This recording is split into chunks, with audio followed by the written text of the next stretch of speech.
call this sermon Testy. There was a lot of different tests that God reminded me of the other night. A lot of times when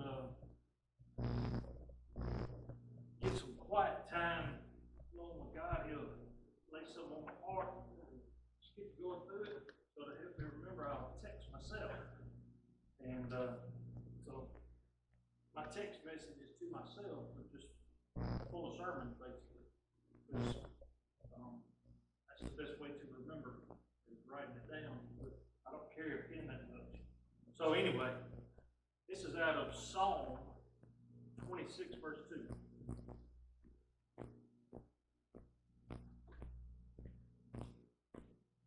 Psalm 26, verse 2 says, "Test me, O Lord, and try me. Examine my heart and my mind." When is the last time you asked God to test you?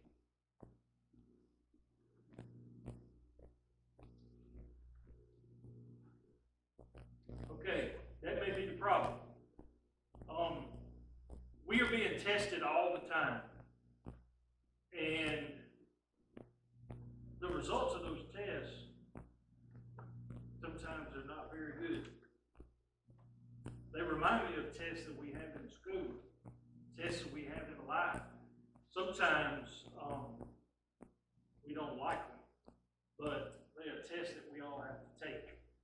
I want to talk to you about some different kinds of tests as it relates to real life and reality, and how it relates to us spiritually. There are tests that we only take one time, or sometimes just one time. Sometimes we have to retake them. Tests like a driver's license test. They are designed to test you to see if you know how to drive or not. If you fail that test, you do not get a license. I know some folks that have had to take that test many, many times because they could not pass that test. But everybody that drives on the highway is supposed to be tested to see if they know how to drive. You have to drive in a car with a state trooper. Now, if you cannot successfully drive without getting too many points taken off, then legally you're not supposed to drive. You have to take that test. When you're in the 12th grade, you have to take a graduation test. Or maybe it's in the 11th grade. But before you graduate high school, you've got to take a graduation test. Back when I was doing the tutoring for the GED program down in Coosa County, it was on an 8th grade level. And right after I stopped, they bumped it up to an 11th grade level. And I was like, glad I got out of that. Because there's a lot of folks in Coosa County that thought I was pretty smart. Because I could ace the 8th grade level. I could help them with their 8th grade level math. But then now it's on 11th grade. And it's like, I don't remember all that. So I would need to relearn it. I know the children, when they were in high school, they would come home with some problems. But I don't know if I ever took this. I'm not sure. I don't know it. I don't remember it really. I'm going to have to relearn that. But in order to graduate, I had to learn something. But back then it was on the 8th grade level. So, and then I got to thinking, well, what was the other 4 years for? Why didn't they just let me take it in the 8th grade while it was all fresh? What was the other 4 years even about? You know? But that's all right, they changed it. So you got to take it. And the reason you have to take these tests, they're trying to see if you're ready to move on. Ready to see if you're ready to get out of high school or not. They're checking to see if you know how to drive or not. If you're ready to move on and take the next step in life. Some tests are like that. They're only meant for you to have to go through one time, and then it's over. There are other kinds of tests. Some tests happen from time to time in life, and they pop up when necessary. For instance, if you are driving down the highway with your license because you passed that test. And let's just say you were swerving like earlier. You were all over the place. Yeah, I watched the race at Talladega today, so I was thinking about some of the old guys. We name dropped Ricky Rudd Wednesday night. But anyhow, hey, is Adam's girlfriend Morgan, she kin to Daniel? Well, her last name's Rudd. That's what we was wondering. That's why we mentioned Ricky Rudd. Is she kin to Ricky Rudd?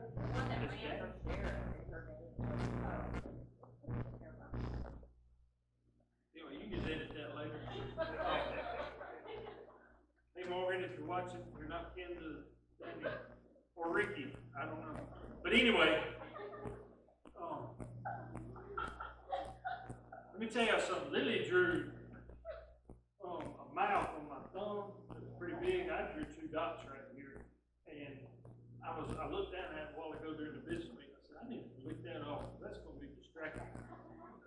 Because I've been wanting to just, now I'm just, all right. Y'all have no idea. These tests, they're so hard sometimes. Y'all ever go take a test and you can't focus? And then finally you look down and you're like, that's what I was on? That happens sometimes. Tests are very hard to take. You don't do that?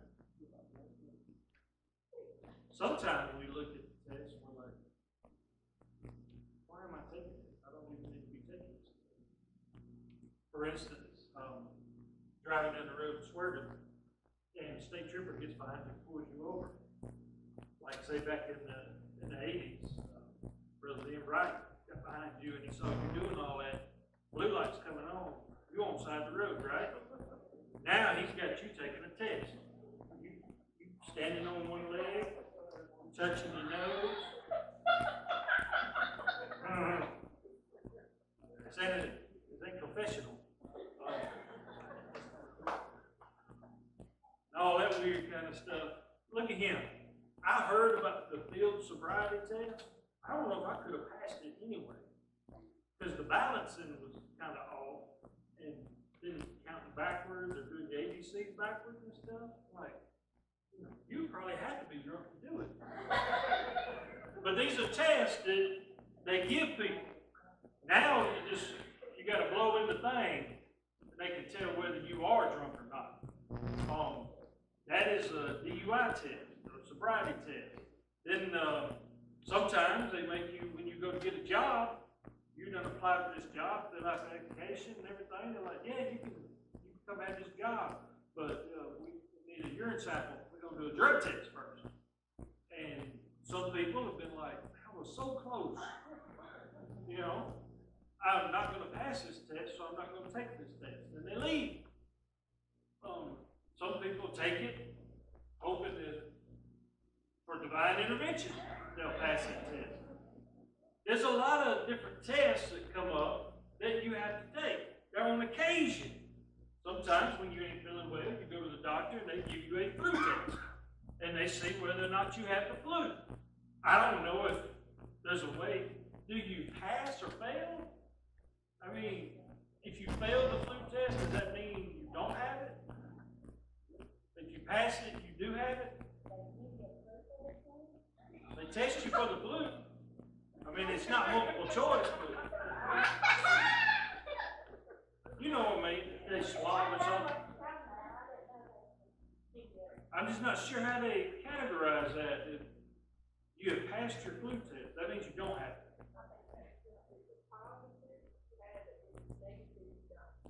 All right, so if you fail, you don't? Okay. This is like explaining time travel. It's hard to do. But that's all right, because sometimes when we take tests like that, we don't know whether we're going to pass or fail, but you got to take the test first. And these kind of tests just keep on popping up in life. I remember back when we were children, they would make us all go in the gym. We'd have to touch our toes, and then they'd run a pencil down our spine to see if we had scoliosis. They would. Every now and then, you'd go outside, one at a time, and teacher would be there. Miss Judy was a pro at this one. Take that sharp pencil and be checking for lice. That was the lice test.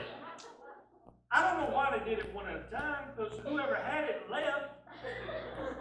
It wasn't a mystery, right? We don't want to embarrass anybody. We knew. So all these different tests, people be giving us our whole life that started young. And we don't know if we're going to pass or fail that test. But the thing is, you're going to take it. And these tests are going to come. That reminds me of another kind. It's a pop-up test. Teachers used to like to, you come in there on a Monday or sometimes on a Friday for the real sadistic ones. And they'd be like, all right, pop quiz. Pop quiz is like, but I don't know anything. Why are we doing it? Why are you testing me? We're going to see if you remember anything from last week. Let's just assume no. But no, we're going to take a test. And they will. They'll test you. It's called a pop quiz. And these things just come out of nowhere. And you got to take it. Sometimes you do all right because you remember. Sometimes you didn't remember anything. And you didn't make very well on that pop quiz. Sometimes, back to the drug test, they pop that quiz on you. I remember when I worked out at Russell Mills, they would just come around and the HR person would come around and be like, you look like you might be smoking pot. Come with us. And they would. They would take you off, and we all knew if they passed or failed, they didn't come, well, they would come back that night, but they wouldn't be back no more. We'd be like, well, did they lay out? Did they call in? Or then a week goes by, did they fail the flu test? Or maybe they passed it. I don't know. And then we don't know where they went. I guess they were hiding. So these pop tests just come out of nowhere, right? Then we got these constant tests come. And these are like, you can count on them. Spelling test at the end of the week. Always going to be there. At the end of a semester or 9 weeks, they're going to test to see if you learn anything. They're going to give you that. If you want to get to college, I don't know if they still require it or not, you take an ACT test. These are tests that have to be taken. You know they're going to happen. So what they're doing is they're seeing if you have learned anything over a course of time. I think God lets us take tests like this. Wait a minute. I know that God makes us take tests like this. He gives us some tests that are meant to be just a one-time test, kind of like the driving test. Sometimes we don't do so well with it. It was only going to test us one time, but we kept failing it. We could have passed it. Then there's another time when he was going to just see where we are. Just see what our condition was. Kind of like the DUI test or the drug test or the flu test. He's just trying to help us to see where we were. Sometimes we don't do too well with those tests. Sometimes God does give us pop quizzes. He just springs these tests on us out of nowhere. And he's trying to see where we stand. Or see if we are standing. And sometimes there's these tests you know are going to happen. Like heartbreak. Financial troubles. Whether I'm going to worry or not. Whether I'm going to worry myself to death. And he's allowing these tests to take place just to see if you have learned. In the course of life, you're going to be faced with a whole bunch of tests. There are no cliff notes. cheat sheets for life. You can try your best to, be smart or educate yourself, read your Bible, pray, attend Bible studies, all these different things. Going to school does have you get prepared for tests, but that does not mean that you're going to ace the test. Some tests are hard. Some tests require you to answer things that you don't know. And it's very hard to pass some tests. Sometimes you take a test, it's almost like you are playing a game of baseball. You ain't never seen this guy pitch before. He's throwing a knuckleball. You ain't never seen a knuckleball. Now all of a sudden, you're swinging at the thing, and you done swung twice before the ball even gets it. It's like, what is this? I don't know how to handle this. And then you strike out. But that's all right. Because in another rotation, you're going to get another crack at it. And then you're patient. You wait. That knuckleball's coming at you, and you're like, all right, I'm waiting on this thing. And it ain't got much movement on this particular pitch. I mean, it's only coming at like 50 miles an hour. So you just smack it. You just treat it like you're back in T-ball days. And all of a sudden you pass that test. You hit the knuckleball. Of course, then they bring in a reliever and they're throwing like 98 miles an hour. And by the time it hits the mid, you're like, whoa, what just happened there? You failed again. But life's like that. In baseball, you will be an all-star if you hit the ball like 3 out of 10 times. 3 out of 10, then you're an all-star. 4 out of 10, you're a legend. 4 out of 10 on most tests is not even a high F. Right? That's how sorry baseball players are. I guess the expectations. Think about it. You ever thought about it like that? Yeah. You get a big contract for being a family. It's amazing, isn't it? Our scripture out of Psalm 26:2 records David saying to God, test me. If you read your Bible, I know from experience that this next week, y'all, is going to have probably a very memorable test in my life. Because normally whatever I preach about, God has a way of reinforcing that lesson. Okay? It usually happens either the week that I'm studying it or the week after I'm preaching. Y'all don't want to get me started about that demon sermon a few weeks ago. That one was rough. All right? I don't preach about patience a lot because I learned a long time ago that God ain't just going to teach me patience. He's going to give me an opportunity to learn patience. I do fear God. I respect Him, but I'm also afraid of what He's going to trust me with. Because I feel like sometimes God trusts me a lot more than I trust myself. He will trust me with things that He knows is going to work out, but that I feel like I'm not equipped to take this test. I ain't got a number 2 pencil. I ain't got a Scantron. I didn't sleep. I didn't eat my breakfast. I'm just not ready to take this test. And God's like, you got it. Time to take the test. Who's ready to take a test sometimes? We want to put it off. We want to call it sick. We want to avoid it at all costs. But David is saying, test me. So I got thinking, how do we get to a point, spiritually speaking, where we're asking God to test us? Where we're asking God to try us and see if we are worthy, if we're good enough, if we are making a difference in the world or something. When we get to that point, of spiritual maturity.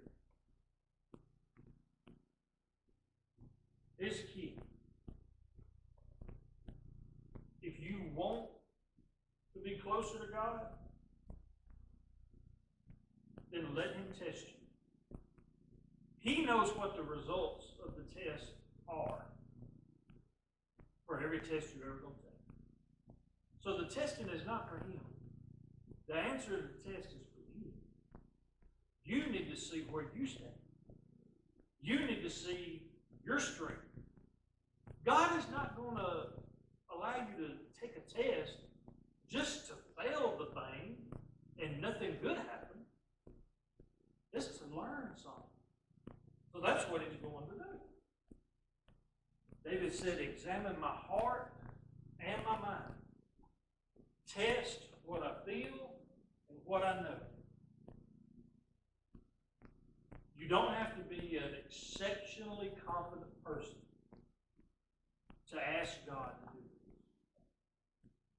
God tells us over and over again that a man ought to examine himself.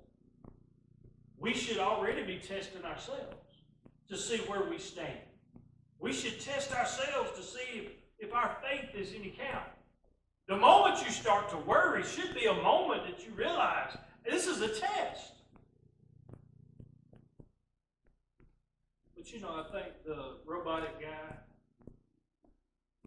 from the tornado warning said it best. This is a test. This is only a test. That's all it is. It's just a test. Had this been an actual emergency, we would have said something different. But it's only a test. That ain't a tornado warning. That's just a beep, beep. Does that still happen? You must not watch network TV. I don't see it much. But I know the time I watch network TV is when there's actually a tornado warning. But yeah, they used to pop that robotic man out. Like, boom. Ozzy was finna jump the shark. What is this about? You know, this is history that we're watching right here. He got on his leather jacket. He's on the water skis.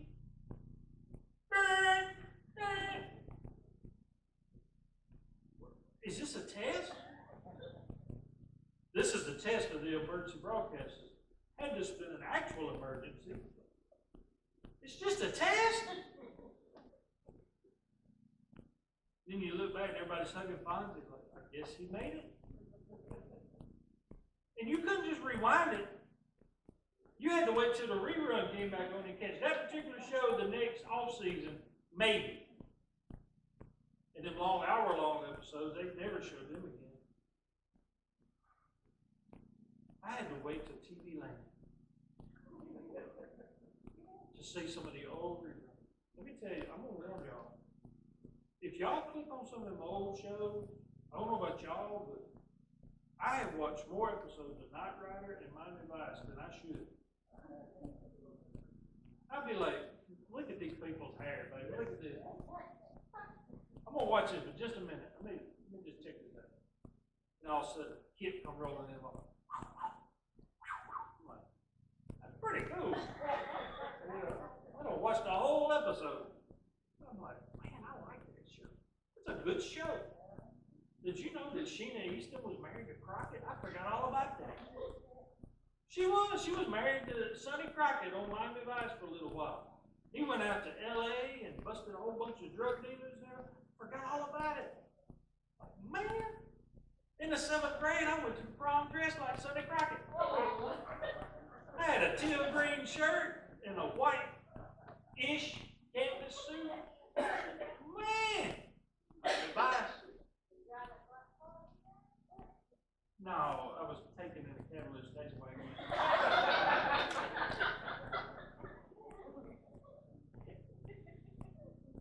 But I did have a little stuffed animal, alligator named Elvis. I liked him. But anyway, my childhood was interrupted with tests. Tests. Your life is going to be interrupted with tests. But they're only tests. They're not meant to stop you. They have time limits. They will, you'll get through them. Just take them. Take them as they come. Do your best. Eat your breakfast. All right? Read the textbook. It'll help you take the test. That's the message that we have for tonight. I hope that helps you. I really appreciate y'all coming. So next time you're in the middle of something hard, just focus. Pick C.